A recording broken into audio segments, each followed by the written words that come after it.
தரமற்ற சூரத் புடவைகள் இறக்குமதியால் சேலம் மாவட்டம் இளம்பிள்ளை சுற்றுவட்டார பகுதிகளில் விசைத்தறி மூலம் தயாரித்த புடவைகள் விற்பனை மந்தமடைந்திருக்கிறது. இதுகுறித்த விவரங்களுடன் செய்தியாளர் கோகுலக்கண்ணன் இணைந்திருக்கிறார். கோகுலக்கண்ணன், என்ன காரணங்களுக்காக இளம்பிள்ளை சுற்றுவட்டார புடவைகள் மந்தமாக தேங்கியிருக்கின்றன? விவரங்களை பதிவு செய்யலாம்.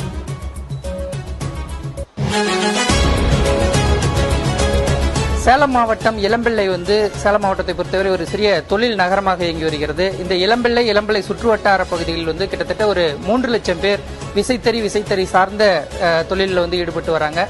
ஒரு 25 ஆண்டு காலமா இங்க அபூர்வா புடவை அப்படின்னு தொடங்கப்பட்டு பல்வேறு டிசைன்கள், அதாவது பார்க்கறதுக்கு பட்டுப்புடவை மாதிரியே காட்சியளிக்கும். ஆனா அதுல இருக்கக்கூடிய ஜரிகை வேலைப்பாடுகள் எல்லாம் மிக நேர்த்தியா இருக்கும்.